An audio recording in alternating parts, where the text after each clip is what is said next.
உலகிலேயே இன்னும் உயிருடன் இருக்கிற பழமையான மொழி எதுன்னு பார்த்தீங்கன்னா நம்ம தமிழ் தான். ஆனால் அந்த தமிழில் இன்னும் எத்தனை ரகசியங்களும் அதிசயங்களும் நிறைஞ்சிருக்கு அப்படின்றது நிறையா பேத்துக்கு தெரியாது. இப்போ நான் சொல்ல போகிற 10 விஷயங்களை தெரிஞ்சுக்கிட்டீங்க அப்படின்னா நீங்களே ஆச்சரியப்படுவீங்க.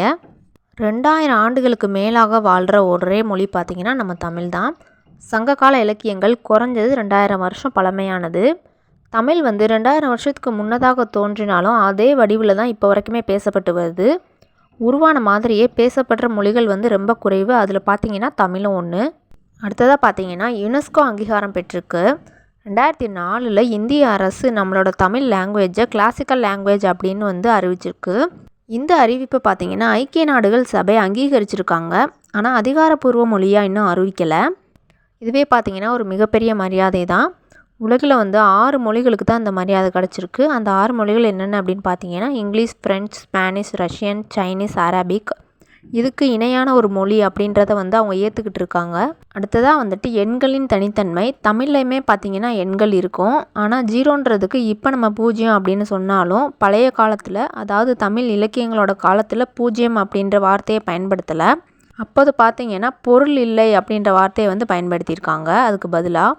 அடுத்ததாக பாலினமற்ற மனித சொற்கள் தமிழில் நிறையா இருக்கும். இப்போ எக்ஸாம்பிளுக்கு பார்த்தீங்கன்னா மனிதன் அப்படின்னு சொன்னோம் அப்படின்னா ஆண் பெண் இரண்டையுமே சேர்த்து குறிக்கும். பல மொழிகளில் இந்த பாலின வேறுபாடு இருக்காதான். ஆனால் தமிழில் மனிதருக்கு பொதுவான வார்த்தைகள் அதிகமாக இருக்குமா. அடுத்த சிறப்பு பார்த்தீங்கன்னா தமிழ் எழுத்துக்கள் தான். தமிழில் உயிரெழுத்துக்கள் 12, மெய்யெழுத்துக்கள் 18, உயிர்மெய் எழுத்துக்கள் 247, ஆயுத எழுத்து 1. மிகச் சீரான அமைப்புள்ள எழுத்து முறை தமிழில் மட்டும்தான் இருக்குது. வேறு எந்த மொழியிலையுமே இந்த அளவுக்கு சீரானது இருக்காதான். அடுத்த சிறப்பு என்னன்னு பார்த்தீங்கன்னா நிலப்பரப்பு இலக்கியம். சங்க இலக்கியங்களில் தமிழ்நாட்டை 5 நிலப்பிரிவுகளாக பிரிச்சிருக்காங்க. குறிஞ்சி, முல்லை, மருதம், நெய்தல், பாலை. ஒவ்வொன்றுக்குமே பார்த்தீங்கன்னா வாழ்க்கை, காதல், இயற்கை ஆகியவற்றோடு இணைஞ்சிருக்கும். அடுத்ததாக பார்த்தீங்கன்னா தமிழும் அதோட சின்னங்களும். ஓம், சங்கு, வில் போன்ற குறியீடுகள் ஆயிரக்கணக்கான வருஷங்களுக்கு முன்னாடியே பயன்படுத்தினாங்க. பண்டைய நாகரிகத்திலிருந்தே தமிழில் இந்த சொற்கள்லாம் பயன்படுத்தப்பட்டு வருது. 8வது சிறப்பு என்னன்னு பார்த்தீங்கன்னா கணிதத்திறன். பண்டைய தமிழில் எண் சீர், அடி சீர், 3 அடி சீர்கழி போன்ற அளவீடு முறைகள் இருந்துச்சாம். இதை அளவு, எடை கணக்கு பண்ணுறதுக்கு பயன்படுத்தியிருக்காங்க. உலகிலேயே பழைய முறைகளில் இதுவும் ஒன்று. அடுத்த சிறப்பு என்னன்னு பார்த்தீங்கன்னா உலகம் முழுக்க பேசப்படும் மொழியாக தமிழ் இருக்குது. தமிழை 70 மில்லியன் மக்கள் பேசுகிறாங்க.